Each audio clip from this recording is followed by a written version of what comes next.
Dishes were unwashed and scattered over the kitchen counters.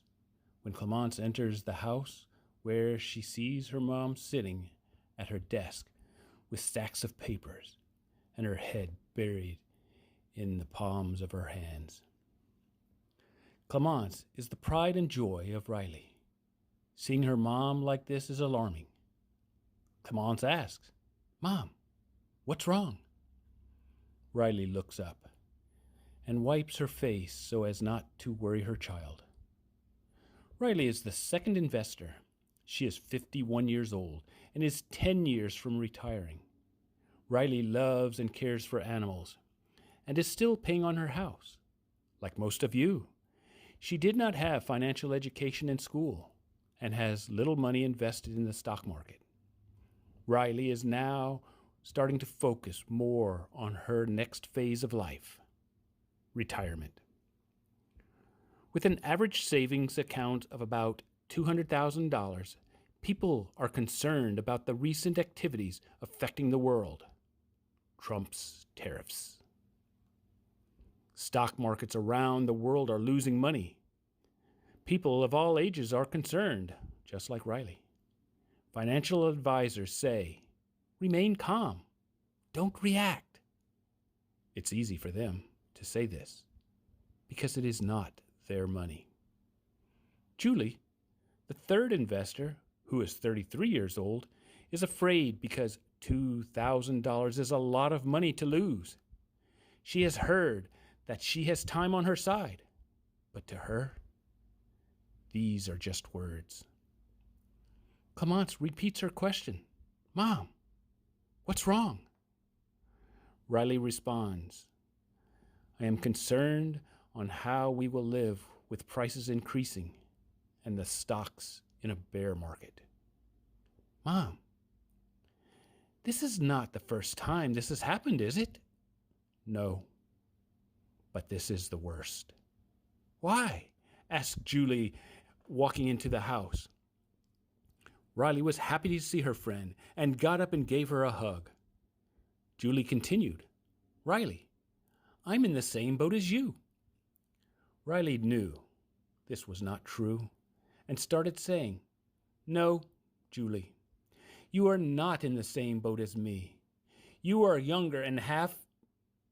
Riley stopped mid-sentence when Louie, the first investor, who is retired with no income other than the normal Social Security and dividends, walked through the door saying, "Don't finish that sentence, Riley. It is a common saying that really has little meaning in today's age." The girls came over and grabbed Louie's hands, and the three joyfully danced around the kitchen for a minute. Louie asked, "How do we solve this mystery?" The girls became excited because they don't know how long this will last and are not sure what to do. Julie and Louie had talked about this before, so she knows this is an opportunity, but still is not sure how to proceed. Riley believes this is another the rich get richer and the poor get poorer situation. Riley went to her stove and started cooking some eggs. She always felt comfortable cooking, and cooking eggs from her yard for her friends made it extra special. Julie and Louie started discussing how to solve the mystery of the Trump tariffs. Clemence was interested and wanted to help her friends prepare for their futures, so she snuck into the kitchen and set up a microphone and camera to record the conversation, unbeknownst to Riley, Julie, and Louie. Riley finished cooking, and the three investors sat around the table eating and talking. Julie began the conversation with, "Is diversification the answer?" "That is what everyone says," Riley responded. "How does this help?" queried Louie. "Don't we need to address the problem?" While we aren't taught financial education in school, this problem won't go away overnight. The market rises and falls, so this is not the problem.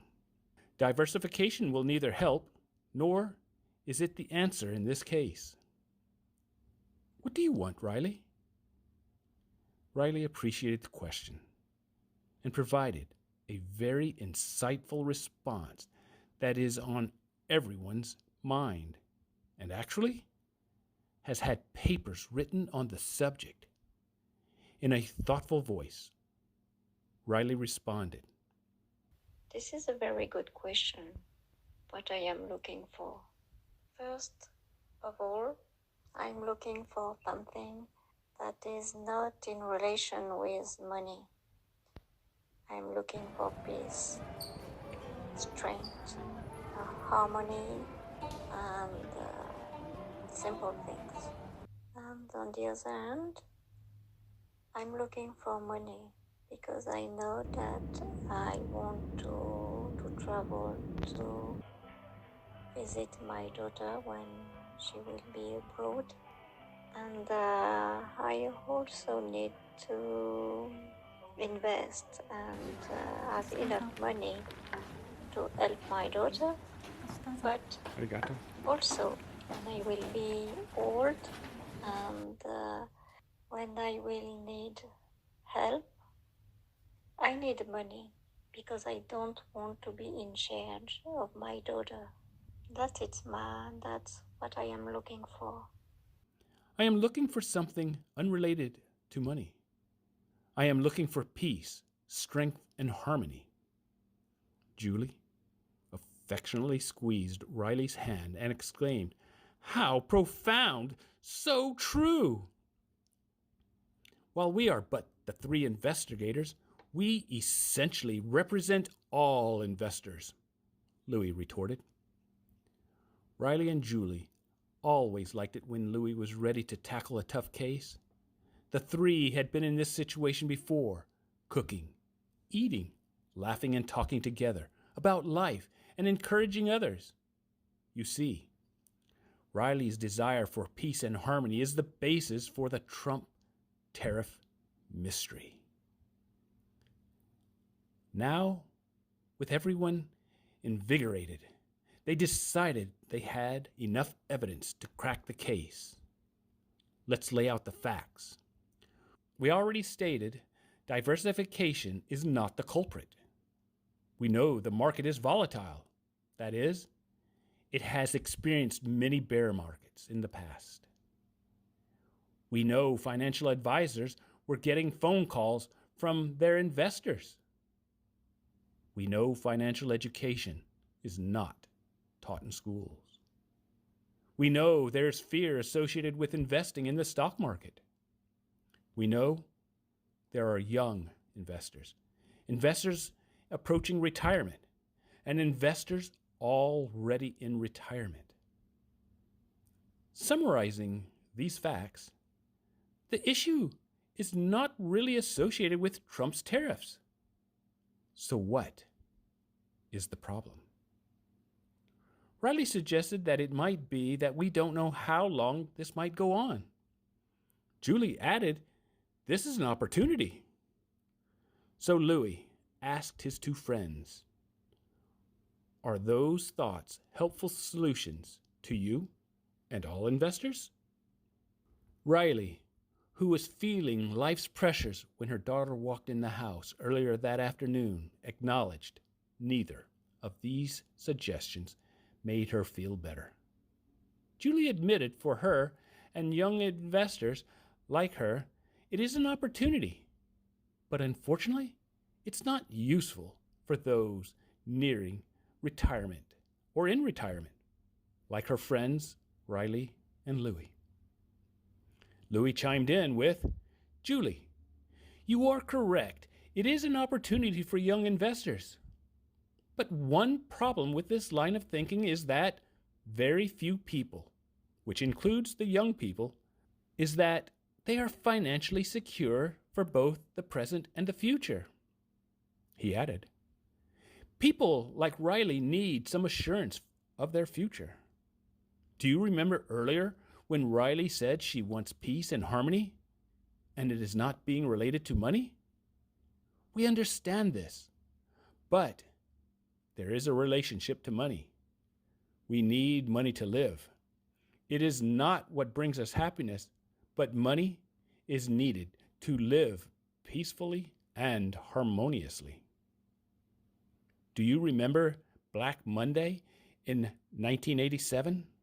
The market crashed. This was before smartphones and text messaging. Email was not that popular. Financial advisors should no longer be bombarded with calls when the market drops significantly.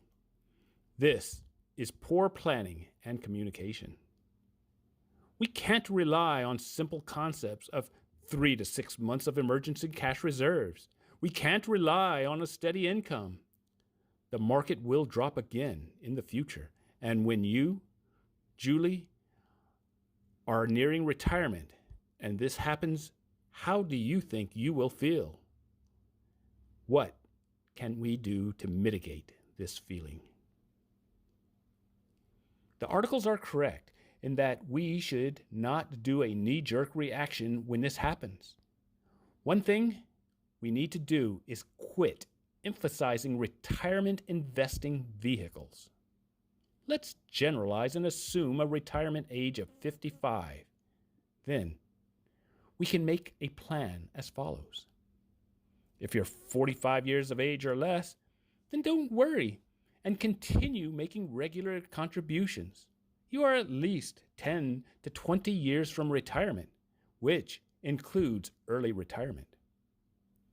If you are between 45 and 50, you are between 5 and 10 years from retirement.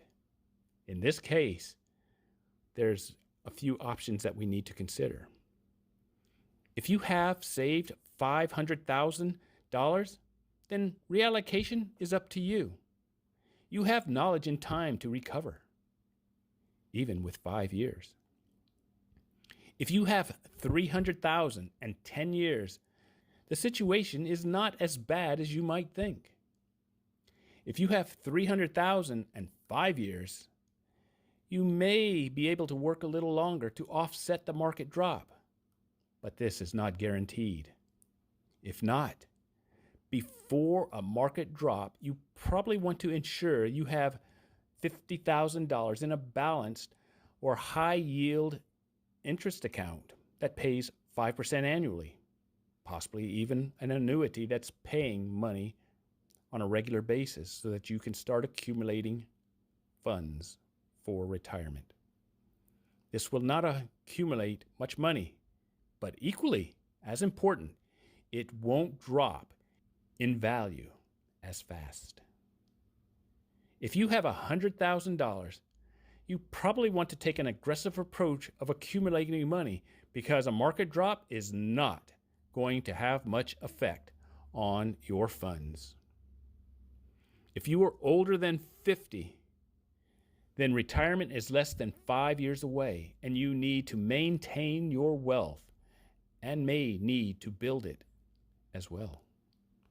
You may be able to work longer, but planning for early retirement provides options.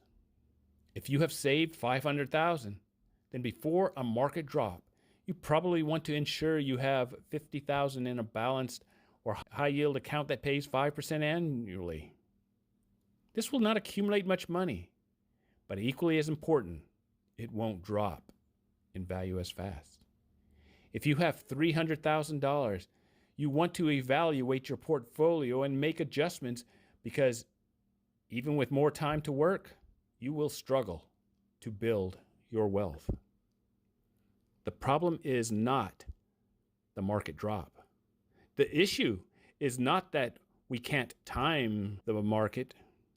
The problem is that we are in a bull market longer than a correction or bear market, and we forget to periodically plan for market drops.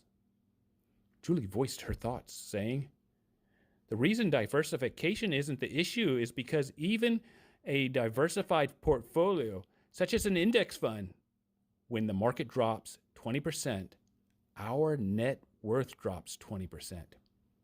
We all nodded in agreement.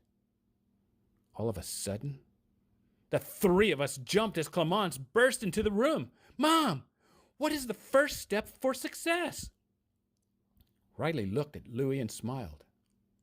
She got up from the table and hugged her daughter.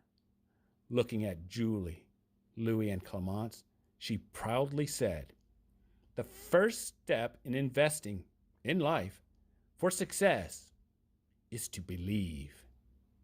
Smiling, Clemence commented, "Mom, you have done a great job with me. I will make mistakes, but I am going to make it. Don't worry about me." It was at that very moment that everyone realized the commonality of the words. It's so easy to blame Trump's tariffs or others for our problems. It's easy to say, "Remain calm" when the market drops. We always seem to forget we use these words on our loved ones in troubling times. In reality, there is a hint of truth in these words that if we can take a moment, we can become the winners that we are. Riley broadcast in a loud voice for the world to hear, "I believe, I will invest, and $100 each month is not too little. It's something I can afford, and that will grow over the next 10 years and even into retirement." We all took the last swallow of lemonade and left for the evening wondering when the next mystery would loom around the corner.